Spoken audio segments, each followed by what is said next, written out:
Bienvenidos todos a la presentación de mi proyecto de grado titulado Desarrollo de software para la transpilación de operaciones lógicas nativas de qubits atómicos. Empezaré por la motivación general del proyecto, viendo luego las definiciones cruciales dentro del funcionamiento de un computador cuántico para entender sobre todo las diferencias que existen con un computador clásico convencional. Seguido, centrarnos en las definiciones y operaciones que se realizan sobre átomos de Rydberg para luego adentrarnos directamente al transpilador explicando su funcionamiento y cada una de sus clases. Para finalizar, veremos los resultados obtenidos en el transpilador, en particular las fidelidades de las compuertas y la fidelidad de la transformada cuántica de Fourier para distintos órdenes. El objetivo principal de este trabajo de grado es desarrollar un software que transpile operaciones lógicas nativas de qubits atómicos para implementar algoritmos cuánticos de procesadores cuánticos con átomos de Rydberg. Esto representa un primer paso hacia la comprensión de cómo se pueden implementar computadoras cuánticas con átomos neutros en el futuro cercano. Ahora, empecemos por el computador cuántico. Para entender el funcionamiento de un transpilador de esta clase, debemos empezar por entender qué es un computador cuántico y cómo funciona. Los computadores cuánticos funcionan con una unidad básica de información llamada qubit. El qubit es análogo al bit de información utilizado en computación clásica. Sin embargo, el comportamiento de este es muy distinto. Mientras que un bit solo puede estar en dos estados a la vez, un qubit puede estar en la superposición de dos estados a la vez. Es decir, el qubit phi se describe a través de la ecuación ket phi igual a alfa 0 más beta 1. Si el qubit posee más de dos estados, entonces se llama qubit. Otra gran diferencia con la computación clásica es que los computadores cuánticos utilizan la superposición y el entrelazamiento de los qubits para realizar operaciones. El entrelazamiento es un fenómeno cuántico sin equivalente clásico, en el cual los estados cuánticos de dos o más objetos se deben describir mediante un estado único que involucra a todos los objetos del sistema, aun cuando los objetos estén separados espacialmente. Ambas propiedades son especialmente importantes en la implementación de la transformada cuántica de Fourier, pues esta operación crea una superposición de estados específicos. Para obtener información de los qubits se requiere medir dichos qubits. Esto hace que la función de onda colapse uno de los estados bases produciendo una salida con cierta probabilidad. Aquí podemos ver que nuestro estado representado en la esfera de Bloch pasa por una medida y luego la medida nos arroja 0 con probabilidad de alfa módulo alfa cuadrado y 1 con beta cuadrado. Ahora pasemos a la importancia de un computador cuántico. En 1981, Richard Feynman fue pionero de la nanotecnología y la computación cuántica con una idea crucial. Él estableció la siguiente interrogante: ¿puede la física ser simulada por una computadora universal? El problema está en cómo simular la mecánica cuántica. ¿Se puede hacer con una nueva clase de computadora, una computadora cuántica? Los avances desde entonces, desde 1981, de esa cita de Feynman, han sido bastante grandes. Por ejemplo, en inteligencia artificial tenemos las redes neuronales cuánticas, el clasificador variacional cuántico, BQC, análisis de Big Data. En comunicaciones seguras, si bien existen un sinfín de protocolos, los más famosos y los más remarcables son el BB84, el BB92 y el E91. También existen una numerosa cantidad de simulaciones naturales, como procesos químicos, biológicos, físicos, meteorológicos y entre otros. También existen soluciones para problemas de optimización, como el algoritmo cuántico de la optimización aproximada y la computación adiabática. La supremacía cuántica, el 23 de octubre del 2019, Google logró la supremacía cuántica. En él le plantearon un procesador cuántico un problema de muestreo aleatorio, donde debía verificar un conjunto de números con una distribución verdaderamente aleatoria. Con su procesador Sycamore de 64 qubits pudo completar la tarea en 3 minutos y 20 segundos. Por el contrario, los investigadores afirman en su artículo que Summit, la mejor supercomputadora clásica del mundo, tardaría 10.000 años en completar la tarea. Ese día quedó demostrada la superioridad de la tecnología cuántica para la resolución de problemas específicos. Las mayores exponentes de la tecnología cuántica son Google y la IBM, y actualmente poseen el liderazgo en el desarrollo de computadores cuánticos y superconductores. El, desa- el procesador de la IBM llamado Osprey con 233 qubits se logró este año, y actualmente el procesador Sycamore de Google posee 70 qubits. Ambos prometen 1000 qubits para después del 2025. Ahora, la implementación física de un computador cuántico. Si bien los mayores avances de la tecnología cuántica han sido con tecnologías superconductoras, existen muchas otras implementaciones físicas que también prometen bastante. Por ejemplo, los circuitos superconductores, átomos ultrafríos de Rydberg, los iones atrapados, resonancia magnética nuclear, entre otros. Cada una de estas tecnologías posee arquitecturas, bondades y restricciones muy diferentes. Sin embargo, es importante destacar que ninguna pretende desplazar al computador clásico, y de hecho, estas no pueden funcionar sin el control de estructuras computacionales netamente clásicas. Pensemos más bien en el computador cuántico como una unidad de procesamiento cuántica, abreviada QPU, que sea un procesador cuántico disponible para tareas específicas dentro de un computador más grande.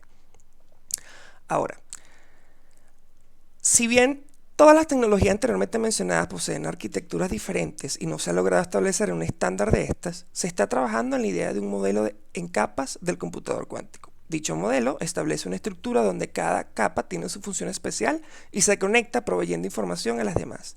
Este modelo aproximado divide la estructura del computador cuántico en 4 o 5 capas, dependiendo del autor. Las especificaciones más modernas establecen 5 capas. Dentro de las 5 capas se encuentra la capa de aplicación. Aquí reside la estructura matemática y abstracta del circuito cuántico, donde se encuentra el algoritmo cuántico que se desea realizar. Luego viene la capa lógica, y aquí ocurre la transpilación de las compuertas cuánticas presentes en el circuito de las compuertas nativas del procesador.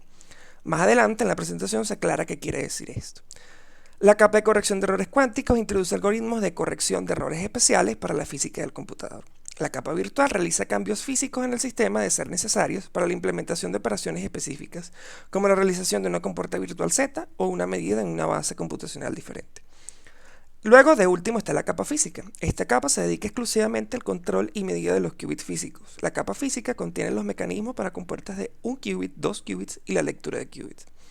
La única capa que posee tecnología cuántica para funcionar es la capa física. Todas las demás son capas de hardware y software clásicos. Ahora pasemos a entender el funcionamiento particular de los átomos de Rydberg y por qué son dignos de estudio. Los átomos de Rydberg son átomos en los que uno o varios electrones se encuentran en un estado altamente excitado, es decir, de número cuántico principal n alto, generalmente mayores a 10.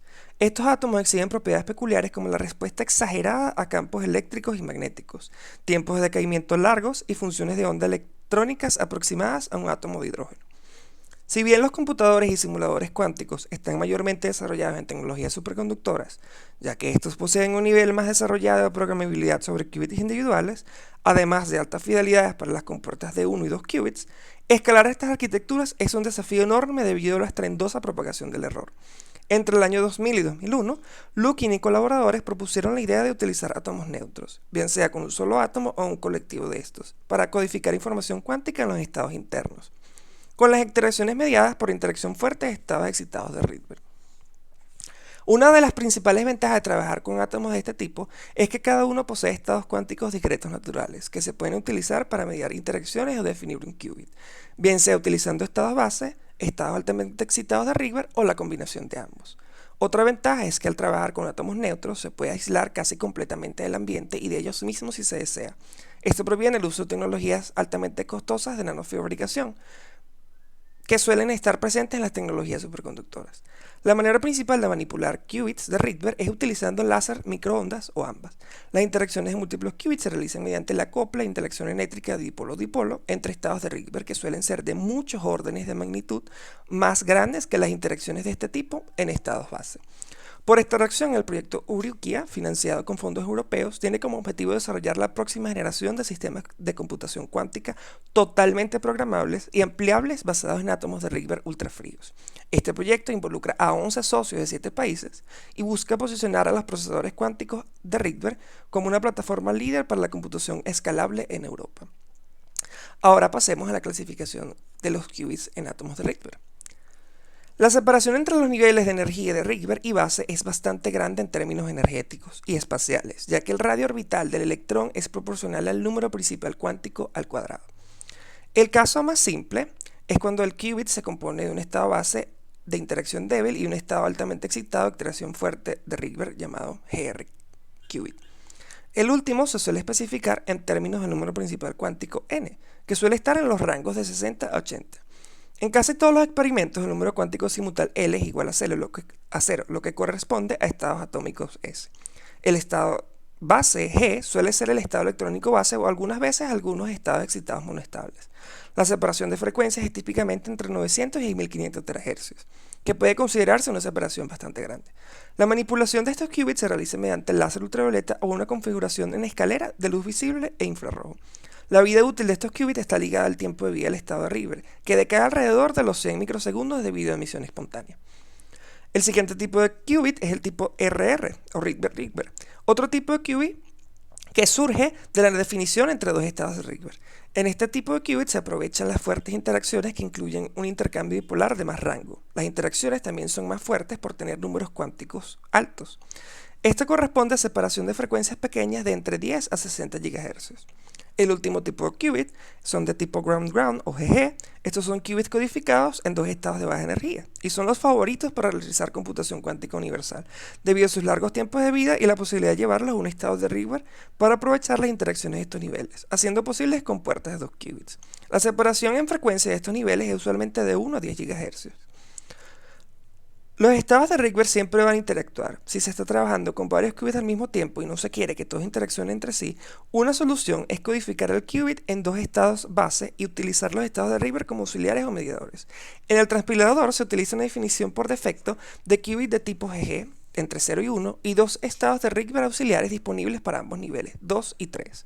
Esto permite aprovechar los largos tiempos de vida del qubit sin tener que trabajar con qubits, lo cual introduciría una gran dificultad para trabajar con la transformada cuántica de Fourier. Además, también permite mediar las interacciones de los estados de Rydberg, dando un mayor control sobre la evolución de estos. Sin embargo, esto introduce un problema llamado fenómeno de leaking o ruido de leaking, donde al finalizar la ejecución del algoritmo cuántico quedan remanentes de estados de Rydberg indeseables presentes en los átomos. Ahora veamos cómo ocurre la interacción de la luz con un átomo alcalino, bien sea de rubidio o potasio, para crear un átomo de Rydberg y otras operaciones. La interacción del átomo con la luz. Un fotón le da con la energía exacta para hacer posible la transición del estado 0 al 1. Aquí, en este caso, se dice que el láser o la luz está acoplado. Si esta acción se realiza en escalera o directamente hasta que la excitación del electrón corresponda a un estado con n mayor a 10. Entonces el átomo ahora es un átomo de Rydberg.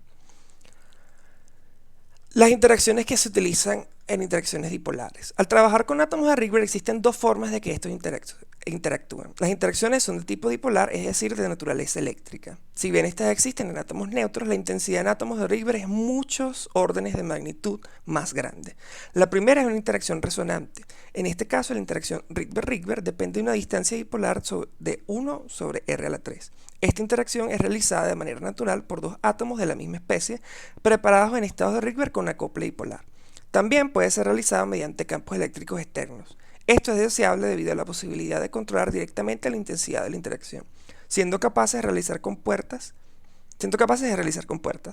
Este tipo de interacción se describe en términos de una constante C3 dividida entre la distancia dipolar al cubo. Por eso también se conoce como la interacción de tipo C3. El otro tipo de interacción es la no resonante o de Van der Waals. Este tipo de interacción se encuentra naturalmente en dos átomos preparados en el mismo estado de Rydberg. Al igual que en el caso anterior, esta se describe mediante una constante C6 dividida entre la distancia dipolar a la sexta potencia, y también se conoce como interacción de tipo C6. Con estas interacciones es posible construir operaciones que manejen varios átomos a la vez y por ende varios qubits. Volviendo ahora a la interacción de luz con átomo, para enviar dicho fotón es necesario utilizar un haz de luz coherente o láser. El láser estará modulado en una amplitud por una forma de onda o pulso que se debe graduar muy bien para que sea fructífera la ejecución. Uno de los parámetros más importantes de dicho pulso es el área que éste posee. El área completa del pulso determina un parámetro especial llamado θ, que corresponde al ángulo de rotación del qubit en la esfera de Bloch. El eje de rotación dependerá del desfase y cuánto bien está acoplado el láser al átomo. Si se habla de un pulso pi, quiere decir que θ es igual a pi, y si se habla de un pulso de 2pi, quiere decir que θ es igual a 2pi. Para enviar esta forma de onda se utiliza un generador de ondas arbitrarios que forma un programa y devuelve dos ondas de una frecuencia particular. Esta salida se introduce en un mezclador IQ que con otra entrada de un generador de microondas a otra frecuencia da como salida una onda modulada en amplitud por el pulso y a la frecuencia de acople del átomo. Por supuesto, esto es un modelo más general y no necesariamente quiere decir que todos los computadores cuánticos de Rydberg utilicen este tipo de tecnología.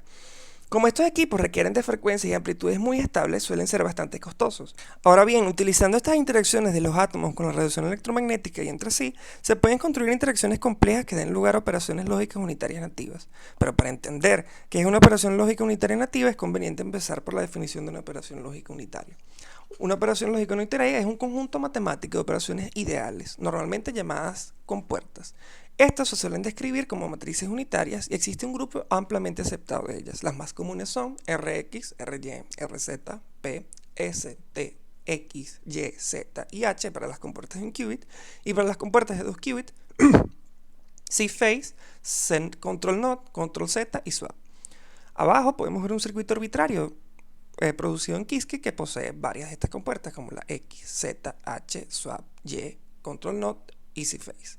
Ahora, viendo esta estructura que es un circuito cuántico, vemos que las líneas horizontales en negro distribuyen lo que serían las operaciones que se van a aplicar sobre el qubit 0. Y las líneas de abajo, por supuesto, corresponde a las operaciones que se van a aplicar sobre el qubit 1. Evidentemente, la secuencia de estas operaciones es ordenada, es decir, X y Z se aplican al mismo tiempo, luego de aplicar esas operaciones se aplica Z, luego se aplica la operación swap, luego la Y, la CNOT y de último la C-phase. Ahora, una operación lógica unitaria nativa es el conjunto real de operaciones que el computador cuántico puede realizar. Este conjunto cambia muchísimo dependiendo de las limitaciones y física del computador cuántico. Este conjunto de compuertas generalmente forma un conjunto universal, es decir, es posible crear todas las compuertas matemáticas aplicando una secuencia específica de las compuertas nativas posibles. Este proceso en computación cuántica se conoce como transpilar. El circuito que vemos en este caso es el mismo circuito anterior, pero transpilado a las compuertas nativas de Rydberg. Otro ejemplo que podemos ver es que a la izquierda tenemos una lista de las operaciones lógicas unitarias nativas de ciertas tecnologías. Por ejemplo, para superconductores nada más existen cuatro. Para átomos de Rydberg tenemos una lista que difiere muchísimo de las compuertas matemáticas ideales, que son la UXY, la CUXY, la Parallel Control UXY, la Control Phase, la Control Z y la XY. Y por ejemplo, para las nativas en iones atrapados, ninguna de las compuertas corresponde a las matemáticamente ideales. Ahora queda preguntarnos cómo se utilizan estas interacciones para generar compuertas nativas en átomos de Rydberg. La primera y única operación de un solo qubit es, por ejemplo, la compuerta UXY. Esta se realiza mediante un pulso de área θ y desfase φ. Esto generará idealmente la operación descrita por esta matriz. Con esta operación es posible construir muchas compuertas en un solo qubit, la Rx, la Ry, la Rz, la X, la Y y la Hadamard, y entre otras. La siguiente compuerta, que es la primera compuerta de 2 qubits controlada, es la control UXY, que consiste en la aplicación de un pulso de área θ y desfase φ sobre el qubit target mientras se está en presencia de una interacción de tipo C6, lo que quiere decir que los estados deben estar en estados de Rydberg para que tenga efecto.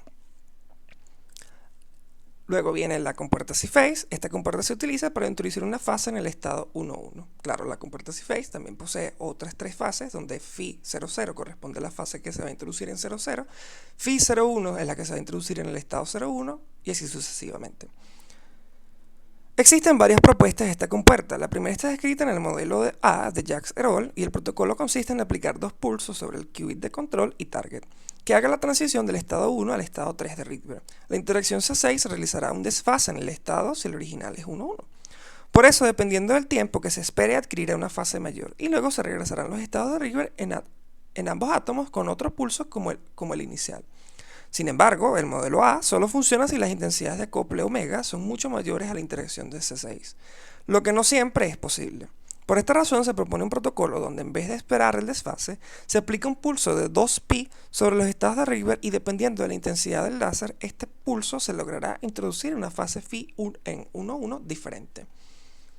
La siguiente compuerta de 2 qubits es la compuerta más complicada del transpilador, y es la XY. La compuerta XY, cuya transformación unitaria corresponde a la matriz que vemos ahí, puede ser pensada como una rotación por un ángulo de θ entre los estados 0 y 1 y 1 y 0. El protocolo de 4 pulsos que explota la interacción fuerte y polar de intercambio entre dos estados de Rydberg diferentes y no requiere distinción entre control y objetivo. La explicación de esta compuerta es un tanto más extensa y requiere el análisis de las ecuaciones que se encuentran en el libro de tesis. Ahora sí, entremos de lleno en lo que nos interesa, que es el funcionamiento del software Aqyp Transpiler. El transpilador está contenido en uno de los tres módulos principales de Aqyp, el kernel. ¿Y qué es Aqyp? Es un software de código abierto desarrollado por Manuel Morgado en la Universidad de Estrasburgo. Aqyp es un software abierto desarrollado para el control de hardware cuántico y simulación de sistemas cuánticos distribuidos a lo largo del stack cuántico de arquitecturas atómicas. Dicho software está construido bajo el paradigma de programación orientada a objetos. Por lo tanto, utiliza un amplio conjunto de clases para realizar los algoritmos. Por esta razón, Aqyp Transpiler está construido también bajo el mismo paradigma y formateado bajo las especificaciones del PEP 8. Si bien Aqyp Transpiler está contenido en Aqyp, este lo único que toma para funcionar de Aqyp es la función que ajusta la forma del pulso del módulo de control y el emulador de interacciones atómicas. Pero la codificación en pulsos de cada compuerta, la definición circuital matricial de Rydberg, el algoritmo de organización jerárquica de los schedules de cada compuerta, la distribución de los schedules a los átomos, la creación precisa de los modelos atómicos, la toma de valores de configuración y otras funciones solo están implementadas en este transpilador.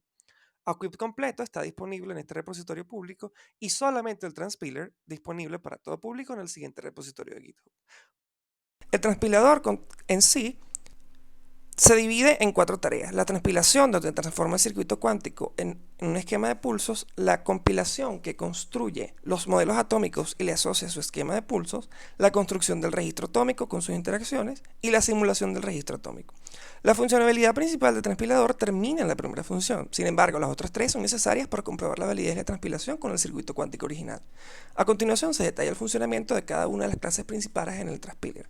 La primera clase del transpilador es ShapePulse. Esta se encarga de construir la forma de onda del pulso y sus propiedades. Aqyp tiene dos formas de pulso que corresponden a las más utilizadas: cuadrada y gaussiana. Las propiedades de esta clase, independientemente de la forma, son el T sub 0, que es el tiempo central del pulso; el T start, que es el tiempo en donde inicia el pulso; el Tn, donde termina el pulso; la amplitud, que generalmente es 1, es la amplitud del pulso; el ancho, el width; y el área total.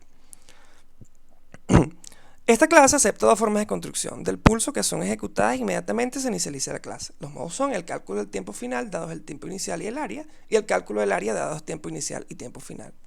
Las siguientes clases son Rydberg Qubit Schedule y Rydberg Register Schedule. Rydberg Qubit Schedule es la clase encargada de contener las propiedades del esquema de pulsos o schedule, que será asociado a un átomo neutro. Dicha clase posee dos propiedades principales: los acoples y los desacoples. Los acoples son la relación entre la intensidad de las de luz láser, omega, el par de estados al que va dirigido el tren de pulsos y la función que lo describe. Y el desacople es la relación entre la intensidad de la desintonización delta y el par de estados que sufre la sintonización y la función que lo describe. Rydberg Register Schedule es una extensión de Rydberg Qubit Schedule, haciendo una lista de dicha clase. Solo posee las propiedades de schedule, que es, evidentemente, una lista de Rydberg Schedule, y sin embargo, esta lista debe ser ordenada. El primer schedule debe corresponder al primer átomo y el segundo schedule al segundo átomo, y así sucesivamente. La siguiente clase es la clase de Gate Schedule, y esta es la clase base que contiene el schedule específico de una compuerta en átomos de Rydberg. Posee ciertas propiedades en común con ShapePulse y Rydberg Qubit Schedule. Por ejemplo, las propiedades son el T start, que es el tiempo inicial; Tn, que es el tiempo final; la frecuencia de operación; el par de estados al que va dirigido; la forma del pulso; el número de qubits que contiene; el omega real del pulso; y el schedule como tal. Las clases herederas que son pertenecientes a Gate Schedule son la UXY Schedule, que de ella heredan RX Schedule, RY Schedule y RZ Schedule. La otra es C-Phase Schedule y XY Schedule. Ahora, ¿cuál es el Gate Schedule para las secuencias de compuertas X, Y, Z y H? Por ejemplo, ahí vemos un circuito que implementa la secuencia utilizando X, Y, Z y H. Y abajo podemos ver el gráfico de acople del qubit 0 para la secuencia de compuertas X, Y, Z y H en la configuración por defecto. ¿Cómo se lee este gráfico? Bueno, el título se puede apreciar que es coupling 0, que está totalmente centrado. Y esto quiere decir qué tipo de schedule es un acople, y va dirigido al qubit 0. A la izquierda, los valores son de 0 y 1. Eso quiere decir que los pulsos van dirigidos al acople de 0 y 1, y arriba se puede ver la omega que realiza cierto acople, que es de 2pi por 10. Ahora podemos ver bien divididas la diferencia que existe entre el primer pulso, que corresponde a la primera compuerta, que es X; el segundo pulso, que corresponde a la compuerta Y; el tren de pulsos que corresponde a la compuerta Z y el tren de pulsos seguidos que también corresponde a la compuerta H. El gráfico contiene la función de omega como tal en función del tiempo, cuya amplitud siempre será puesta en 1 por comodidad, y el desfase que presenta el pulso, que sería también dependiente del tiempo, que con un azul más clarito. Ahora, ¿cuál sería el gate schedule para la compuerta C-phase para pi medios? Por ejemplo, aquí arriba podemos observar cuál era el schedule propuesto y podemos ver cuál es el que nos arroja el transpilador. A la izquierda podemos ver el esquema circuital de C-phase utilizando Qiskit, y a la derecha podemos ver los acoples. El primer acople ocurre entre 1 y 3 y vemos los dos primeros pulsos de longitud pi, y luego el tercer pulso con una magnitud mucho más grande, también entre 1 y 3, y dura 2pi. Ahora es conveniente ver la diferencia que existe para la misma compuerta pero con un ángulo diferente, en este caso pi. Vemos que los primeros dos pulsos son exactamente iguales al anterior. La representación circuital solo cambia la indicación del ángulo, pero el segundo pulso, el que realiza el acople de 2pi, es mucho más grande y con una magnitud mucho menor. El gate schedule para la compuerta XY en pi es un schedule bastante complicado, y nada más podemos ver aquí el coupling para el qubit 0, porque el schedule para el qubit 1 es una réplica idéntica a este. Los acoples ocurren entre el estado 0 y 2 para llevar la transición del estado base al estado Rydberg 2 en una magnitud de 10, que es por defecto. Ocurren dos pulsos con una magnitud muy grande desfasados entre sí, pi, que corresponde al negativo de aquí. Y los pulsos centrales apenas se pueden apreciar, pero son ambos de duración 2pi. Ahora, ¿qué ocurre para el schedule de la misma compuerta, pero para 3pi, que corresponde también a la compuerta iSwap? El esquema circuital de XY para 3pi utilizando Qiskit se cambia automáticamente a swap. Vemos que las primeras transiciones son exactamente iguales con los mismos pulsos de pi, con el mismo desfase, pero ahora los pulsos centrales de la transición de 1 a 3 contienen una magnitud distinta y son más fácilmente apreciables. Ahora, ¿qué pasa si queremos ver el gate schedule por un circuito más complejo? Por ejemplo, aquí podemos ver el circuito cuántico de la QFT para 2 qubits según Qiskit, ya transpilado con una Qubit Transpiler. Pues es un schedule mucho más complicado. Nada más para el coupling de 0 podemos identificar las compuertas en el orden que van. Por ejemplo, la primera compuerta en el circuito es H y va en el qubit 1. Aquí podemos ver el schedule de H puesto para el acople entre 0 y 1. La siguiente compuerta es de la C-phase con el control en 1 y el target en 0. Y podemos ver también aquí lo que corresponde al C-phase. Luego viene otra H, pero ahora en el qubit 0, que es lo que corresponde a esto que está acá. Y luego viene la compuerta swap, que corresponde obviamente a ambos qubits al mismo tiempo, aplicando los mismos pulsos. Ahora, las siguientes clases son Rydberg Qubit y Rydberg Quantum Register. Esta es la clase encargada de contener los parámetros, compilar, mostrar y simular los modelos atómicos de Rydberg.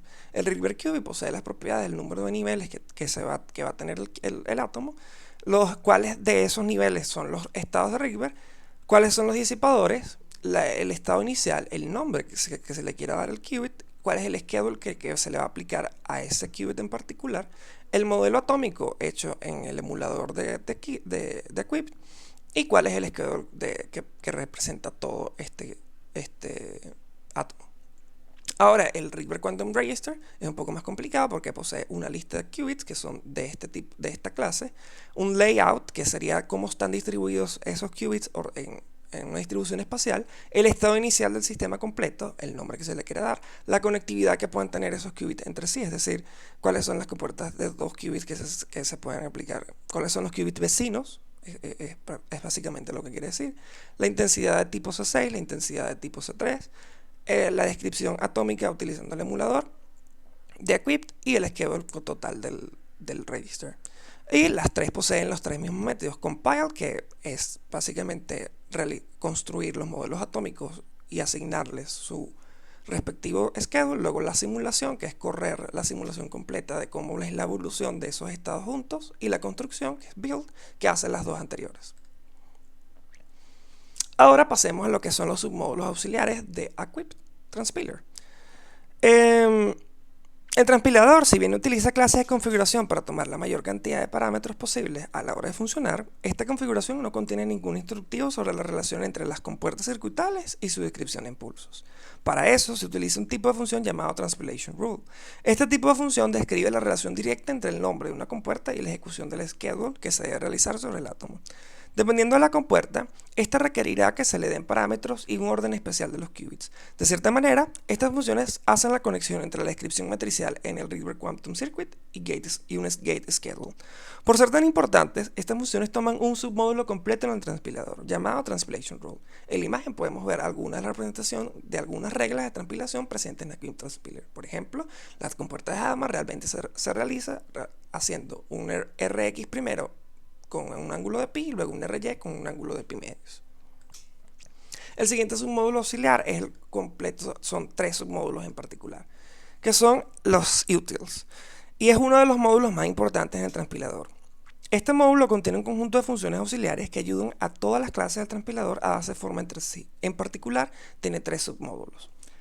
El primero es el Rydberg Gates, que posee la descripción del Rydberg Quantum Circuit utilizando las bases de Kiskin. Aquí además se definen las formas matriciales y funciones de todas las compuertas nativas en átomos de Rydberg. Luego está el Schedule Utils, aquí se encuentran las funciones auxiliares para la construcción y manipulación interna de los diferentes schedules. Y de último está el Transpiler Utils, y aquí se encuentran las funciones que transforman la descripción en circuito a un schedule de pulsos. En particular, ella posee cuatro funciones que son altamente útiles, que son Get Transpilation Rule, Extract QC Data, Transpile Circuit to Schedule y el Construct Register Schedule. Entre ellas, ayudan a pasar de la descripción en circuito que se quiere transpilar a una descripción entendible por a Quick Transpiler. Luego viene la clase principal del transpilador, que es la clase principal que se encarga de manejar y realizar la transpilación entre el circuito cuántico y los esquemas de pulsos. Las propiedades del transpiler son el backend config, que esta contiene la clase de configuración backend config, con la que se realizará la transpilación. Transpilation rules, que es un mapa de nombres de compuertas en el circuito cuántico asociado a una función que describe la regla de transpilación a realizar. El QC, que es el Rydberg Quantum Circuit que se transpilará. El Quantum Register es el Rydberg Quantum Register que contendrá el circuito transpilado a modelos atómicos y sus schedules correspondientes. Y el Rydberg Schedule y el Rydberg Register Schedule en el circuito transpilado, es decir, el esquema de pulsos equivalentes al circuito. La clase posee dos métodos principales, Transpile y Bitranspile Circuit. El método Transpile toma como argumento un Rydberg Quantum Circuit y utilizando la función auxiliar QC2Read, obtiene el Rydberg Register Schedule equivalente al circuito. Además, posee la funcionalidad de tomar el tiempo que toma transpilar dicho circuito. El método Build Transpile Circuit construirá los modelos atómicos y el registro de ellos utilizando el schedule construido por Transpile, y dará como resultado un Rydberg Quantum Register que se puede simular y visualizar todas sus propiedades. Ahora pasemos por último a las clases de configuración. La clase de configuración es el contenedor de todos los parámetros que se quieren utilizar durante la transpilación, construcción y simulación del circuito. El Transpiler Config, aquí se encuentran las variables de transpilador, como por ejemplo el tiempo mínimo en el que pueden empezar los pulsos, el tiempo que se espera entre cada pulso, la forma de los pulsos y la frecuencia de acoplamiento normal. El Simulation Config contiene las variables utilizadas para la simulación, como el tiempo que dura la simulación, tiempo total de la simulación, el muestreo de los pulsos, la profundidad de bits y el número de pasos y la tolerancia. El Atomic Config es la configuración atómica, es la más extensa. En esta se contienen todas las variables que dan forma a las estructuras e interacciones atómicas. En ella se encuentran las intensidades de las interacciones de tipo C6 y C3, la distancia entre átomos, los estados de Rydberg, los números cuánticos L de cada átomo, la distribución espacial de los átomos y entre otras. Y el Pulse Config, esta es la configuración menos influyente del grupo y posee únicamente configuraciones útiles para el despliegue de los resultados, como el color y formas disponibles de los pulsos. Ahora bien, pasemos a lo que sería el análisis de resultados. Para el análisis de resultados se utilizaron un conjunto de parámetros diferentes para ver la evolución de la fidelidad de las compuertas nativas y la coeficiente transpilada. Para las compuertas que ya tienen un parámetro de entrada, se utilizó este mismo para ver la fidelidad para un rango de valores. Para las compuertas no parametrizadas y la coeficiente, se define el nivel de superposición como el nivel de superposición del estado inicial alfa, que es un valor que varía entre 0 y 1. Como para un qubit, esta es la raíz cuadrada de 1 menos alfa de 0 más la raíz cuadrada de alfa en 1. Y para 2 qubits, la raíz de 1 menos alfa en 0, 0 más la raíz de alfa en 1, 1. Si es para 3 qubits, por supuesto que es siguiendo la misma idea, pero agregando 0, 0, 0 y 1, 1, 1. Y para 4 qubits lo mismo, 4 0 y 4 1. Y también está el parámetro n, el parámetro eta, perdón, que es el número de muestras por unidad de tiempo. Ahora se escoge la fidelidad como la figura de mérito común, que es para establecer la calidad de las compuertas cuánticos en general. La fidelidad se puede pensar como la similitud o igualdad entre dos estados cuánticos. En particular, para los resultados se utiliza la fidelidad de traza. La fidelidad se medirá entre el estado ideal de salida que debe generar la compuerta o circuito y el estado real obtenido en la simulación. Y no se introduce ningún tipo de ruido ambiental en las simulaciones. Las simulaciones se realizaron en un computador que cuenta con las siguientes especificaciones: Windows 10, Python 3.10, un procesador i5 2600 y 8 GB de RAM. Aquí podemos ver un resumen de las fidelidades y tiempos de compuertas máximas para cada compuerta del transpilador. Se ve que para todas las compuertas de 1 y 2 qubits se obtuvo una fidelidad máxima de 1. Y a la derecha podemos ver los tiempos de compuerta, donde a la izquierda está el número que corresponde a la cantidad de microsegundos que toma el tiempo de realizar, y a la derecha, entre paréntesis, podemos ver los parámetros en particular para los que se mide ese tiempo de compuerta. Ahora, ¿cuál es la fidelidad de compuertas más específica? Por ejemplo, las de compuertas de rotación de un qubit. La fidelidad de compuerta de x y en función de teta y phi se puede apreciar en la siguiente imagen en 3D, porque es una compuerta de doble parámetro. Se puede ver que existen grandes depreciaciones de la fidelidad para ciertos phi en particular y para ciertos teta, que luego se pueden ver mejor si graficamos la fidelidad de la compuerta Rx en función de teta. Por ejemplo, la función de Rx en función de teta siempre vale 1. La fidelidad de la compuerta Ry en función de teta vemos que sufre grandes variaciones y fidelidad cerca de teta pi medio y teta 3 pi medio, que también ocurre para la compuerta en función de la compuerta Rz en función de teta, cercanas a los mismos puntos, debido a que a la Rz se construye utilizando analíticamente la Ry. Esto ocurre porque la modulación en fase del láser, debido a fluctuaciones, genera variaciones en la intensidad, lo que a su vez introduce ruido en el acoplamiento. Ahora, para la compuerta de Hadamard, en este caso se grafica el error de la fidelidad de la compuerta de Hadamard en función de alfa. Si bien no es exactamente 0, es un número muy pequeño independientemente del nivel de superposición, lo que es bastante deseable en una compuerta de Hadamard, ya que esta compuerta es usada sobre todos los qubits de la QFT y además es igual a la QFT de orden 1. A la derecha se grafica la fidelidad de la compuerta de Hadamard por en función del número de muestras por unidad de tiempo eta. Y es importante que el usuario que esté utilizando el software coloque un eta suficientemente alto para que la simulación y la generación de los schedules sea lo suficientemente buena para que no afecte la fidelidad máxima de la compuerta. Para C-Phase se puede ver que la fidelidad es 1, en el rango donde se define el schedule propuesto, que es entre pi octavos y pi. Luego se puede apreciar una caída a medida que se aumenta el ángulo de phi 1,1, y sin embargo en el contexto de la QFT esto no afecta, pues las fases que se introducen son de pi sobre potencia de 2, lo que las hace siempre menores a pi. A la derecha podemos ver las fidelidades de CX, de control X y control Z, también que son bastante cercanas y parecidas, ya que CX es construida con ayuda de CZ y Hadamard. Luego las compuertas de 2 qubits, que son las compuertas XY y ISWAP. Observemos que la fidelidad de la compuerta XY fluctúa significativamente y no parece tener una forma regular o suave. Sin embargo, el punto resaltado en rojo corresponde a teta igual a 3pi, el cual es de gran interés debido a que en este punto se realiza la compuerta ISWAP, crucial al final de la rutina de la QFT. Aquí la fidelidad se acerca a 0.96, lo cual es un valor bastante aceptable. Para ISWAP se ve de la figura que la fidelidad es bastante cercana a 1, en general para todo el barrido de alfa. Baja un poco cerca del estado de B, o sea, en el punto central de alfa igual a 1 medios. Ahora pasemos a la fidelidad de la QFT. Aquí podemos ver un resumen de las fidelidades y recursos necesarios y tiempos de cómputo de la QFT. A la izquierda podemos ver el orden de la QFT y la fidelidad máxima. Podemos ver que la fidelidad máxima va decreciendo a medida que el orden va aumentando. También se coloca el número de estados que se van a simular, que van aumentando en potencias de 4, lo que es bastante riesgoso, y la memoria por paso que se tiene que utilizar, que a medida que se necesita que el orden va aumentando, va creciendo bastante también la memoria necesitada. Y a la derecha, por último, el tiempo de cómputo entre cada uno de los pasos, que también va escalando exponencialmente. Lamentablemente, para el orden de la QFT de orden 5 no se pudo realizar ninguna de las simulaciones, ya que no se pudo obtener ningún resultado. Sin embargo, se pudo estimar que el número de estados es del 1024, la memoria por paso pasa de los 3000 GB y el tiempo de cómputo estaba excediendo los 1800 segundos.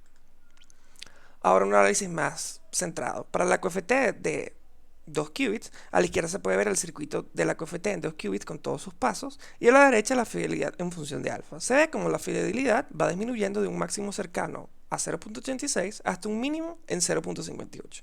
La fidelidad cada medida que alfa aumenta, pues el estado inicial es más cercano a 1,1. Esto hace que los estados auxiliares de Rydberg a utilizar sean de tipo 3,3 y esto introduce ruido de leaking en el circuito. Para la QFT de orden 3, en este caso ya el circuito de la QFT se hace más profundo y complejo. Se puede ver de la figura que la fidelidad de función de alfa máxima disminuye drásticamente a 0.461 y va disminuyendo a medida que alfa aumenta hasta llegar a 0 y luego vuelve a aumentar. Esto implica que el ruido de leaking es tan intenso para alfas mayores de 0.5 que los estados se regresan a los estados qubit originales aumentando la fidelidad. La QFT de orden 4 es muy similar al caso anterior, ya que se tiene un circuito más profundo y una fidelidad que ha decaído bastante. Una vez más, el ruido de leaking es muy grande y hace que los estados se regresen a los estados de qubit. E incluso la fidelidad máxima se alcanza esta vez es cuando alfa es igual a 1.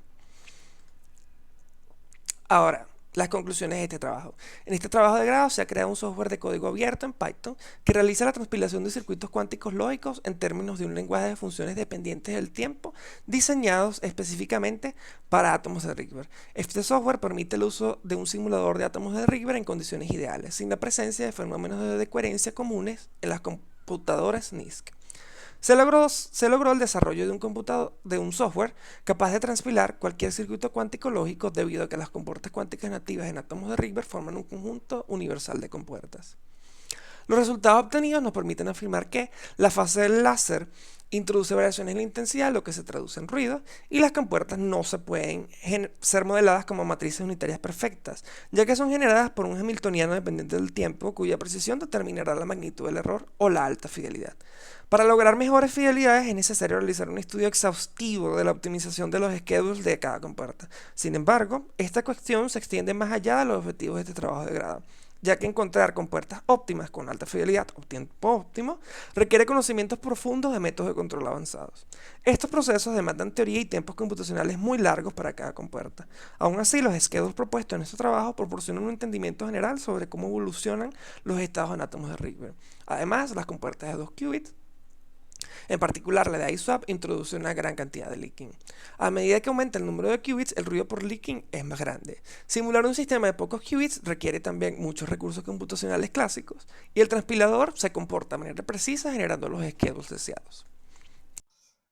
Las fidelidades de compuertas obtenidas son lo suficientemente buenas en comparación a sus implementaciones originales, estando estas en un valor máximo de 1. A pesar de que no consideramos la existencia de ruido cuántico entre nuestros átomos de Rydberg y su entorno, se encontró que la fidelidad obtenida por algunas compuertas, así como para las QFT, disminuía debido al fenómeno de leaking. En resumen, los resultados obtenidos en las simulaciones de transpilador demuestran su funcionalidad. Con un estudio adicional es posible adaptar el software a las necesidades de los usuarios, lo que es esencial en un proyecto de código abierto. Además, se espera incorporar la capacidad de conectividad con hardware real en futuras actualizaciones del software. Muchas gracias por su atención. Esto ha sido todo.